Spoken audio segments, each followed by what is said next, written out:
Slowly if you want to. Got to do it on this board.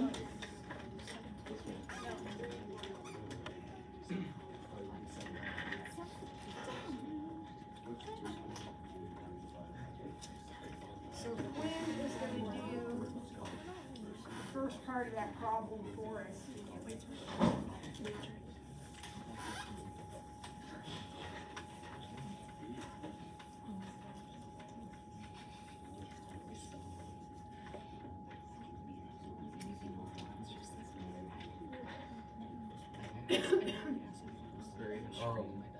So I think to get the 3, you want in here to be 7 cubed, because if you can make this 7,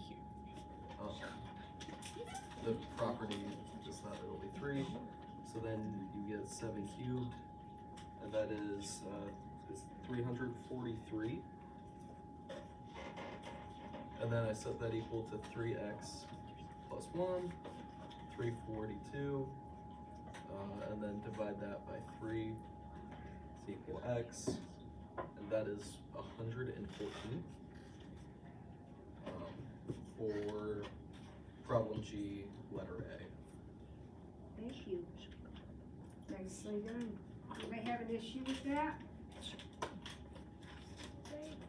Okay, now, tell me what in the world we're going to do this one.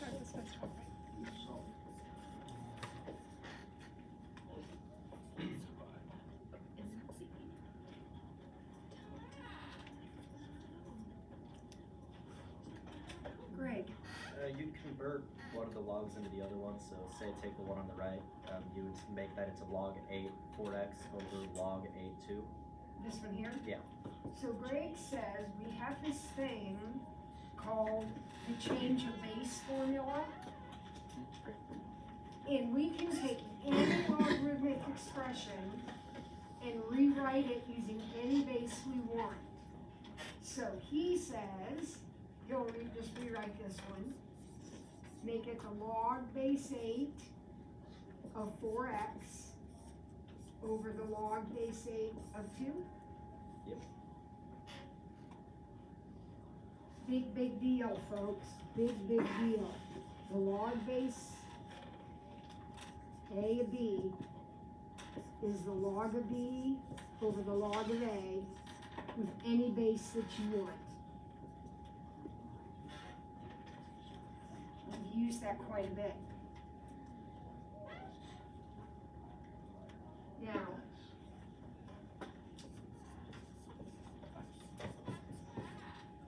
tell me about the log base 8 of 2. 1/3. 1/3. So this is like the log base 8 of 4x divided by 1/3 or multiplied by 3. Would you agree with this? Yes. Is that okay? Now what? You're getting close. You're getting really close. Now what, Morgan? You put the 3 as an exponent and then just take away the log base 8. So this is going to be the log base 8 of 4x cubed. The 3 goes on the whole 4x. And then she says, since it's log base 8 equals log base 8, I can ditch those. So 5x squared equals 64x cubed. What in the world? And then you divide x. We got to be careful here. As it turns out, you can, because can x be 0 in this problem? Would it be okay for x to be 0? No. No, not okay at all. So as long as you recognize that, if you want to divide, you can. But to be mathematically like 100% safe and legit, what we should do is subtract everything over and get a 0. And then factor and then solve. So there's the 0, which we know we can't have. And what's this one gonna be, 5/64? And that's the answer to the question.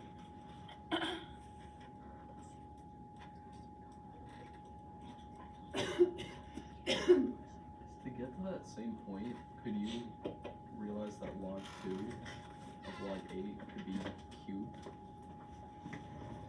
Like you cube 2 to get to 8, so you cube 4x. Okay, now, yes, but you need to show your work. You really need to show your work. But yes, that's exactly what happened, and that's exactly what's going to happen, because you have that relationship between the 8 and the 2. That kind of trickiness, you have to be careful if these numbers work so beautifully connected. Can you explain how you got the 5/64 just at the end one more time, please?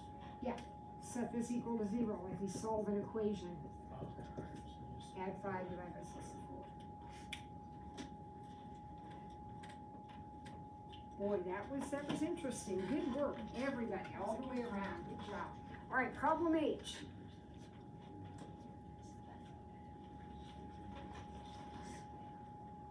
What do you think?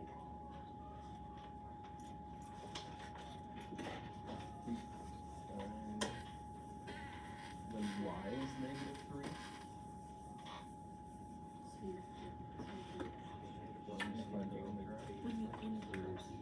So, remember that if f of 3 is 5, f inverse of 5 is 3. Remember that relationship? So basically, if they want to know, find f inverse of -3, what that means is f of something is -3. Well, f of what is -3? What y value, or what x gives me -3? I mean, guess that. Oh, look at this. 1. Look at your picture. 3. Wouldn't f of 3 be -3? Let's look at your graph. And if f of 3 is -3, then what's f inverse of -3? 3, yeah. The inverse is defined on the interval from C to D. Find the values of C and D.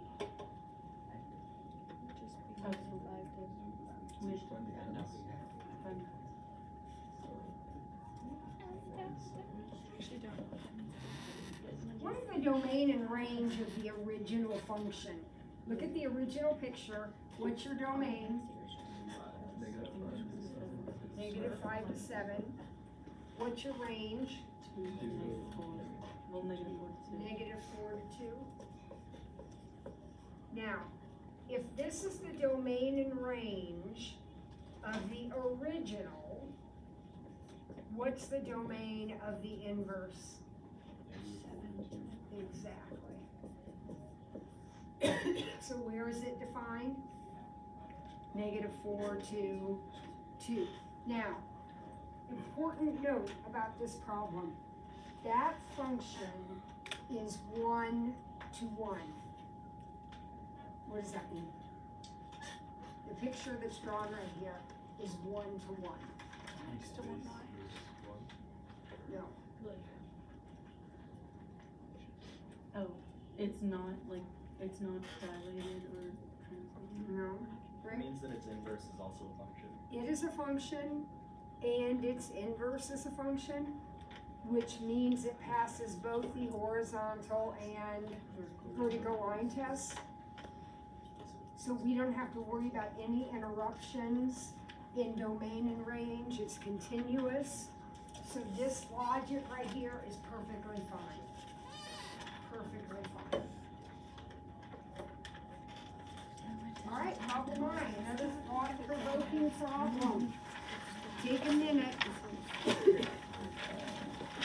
see if you can figure out in problem I,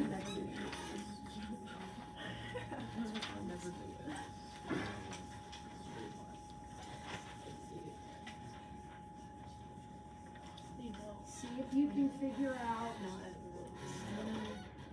anything that's happening. If it's not like anything, if it's not like a exponential. You think it's A? G of H of X. Wouldn't that be 7 ln x minus 9? So basically, when we go to this way, then you're actually doing it for each bit per stick. Pretty stick. You guys remember how to do composition? So H of f of x would be ln. I think it's A. Let me know. Yep. F of h of x would be 4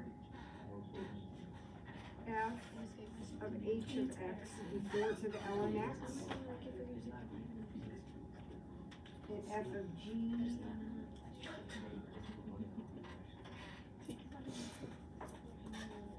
and I think I've done my compositions correctly.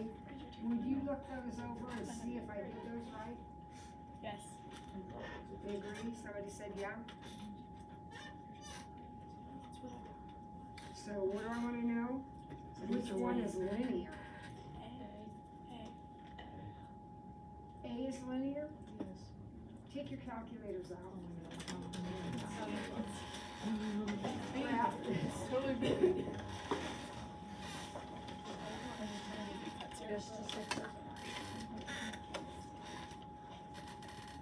It's taking every ounce of self-control that I have.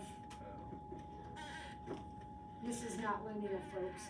This is a logarithmic equation. What is that going to look like when you graph it? Not a line. Right? Let's try again. Now we think it's D.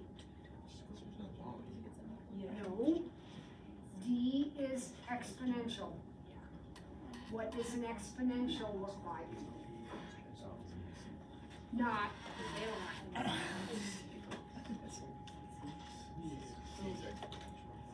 C is some weird exponential thing. Was it a trick question? So it's D. I don't feel like this is a trick question. I graphed it. It's about graphed it, but stop, guys. Remember, when you take the logarithm of something to a power, what happens to the power? It doesn't go away. It goes out in front. So this is the same as x ln 4, right? Now, what's ln 4? A number? So isn't this just the same as a number x? Something x? And what does mx look like? That one's a line. Yes, indeed. This is your linear. That really was your last choice. Yeah, Brandon and I had that conversation. Okay, let's get a couple more down. Let's go. Problem J. We have a logarithmic function. So we have something that looks like this.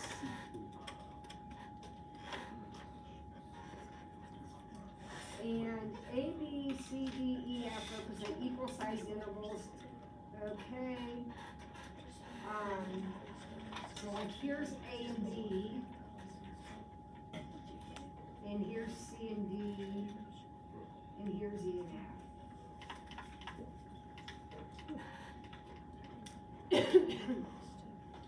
Okay.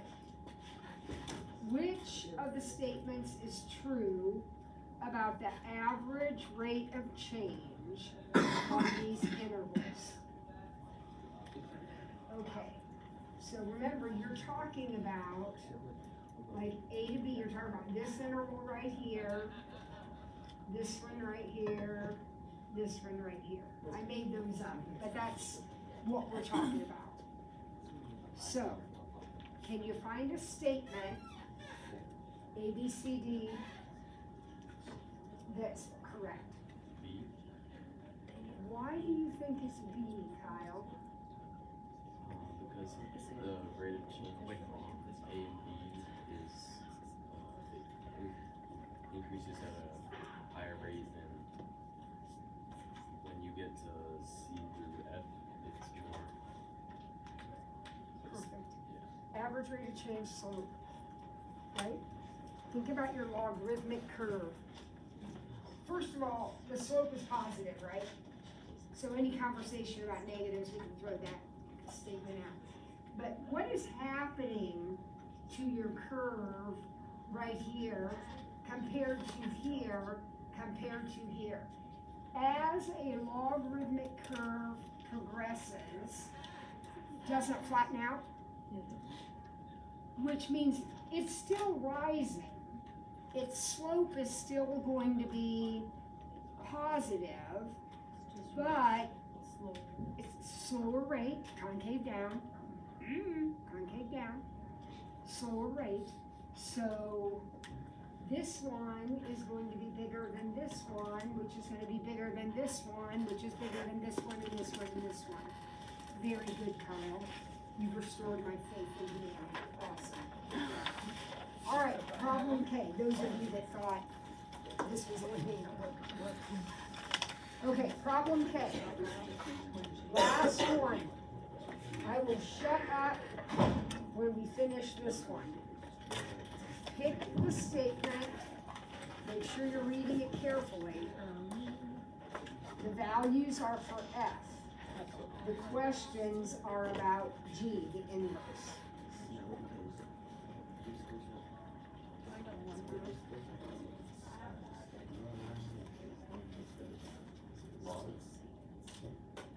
And which one? Okay, let's look at that for a second. The inputs of G, remember that they're flipped, right? So the top line would be the outputs, and the bottom line would be the inputs. I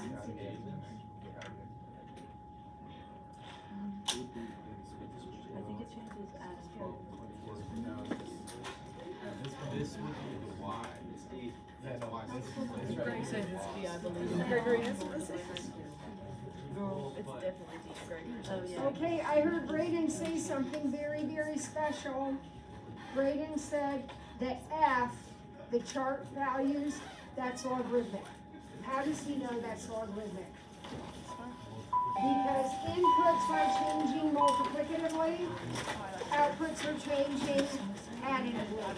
That's logarithmic. So what is the inverse going to have to be? Exponential. And it is D. Yes, you got it, Because Greg. the inputs are now additive and the outputs are multiplicative. Got it. All right, folks, good job. Thank you for supporting. We'll be back at it reviewing tomorrow some more.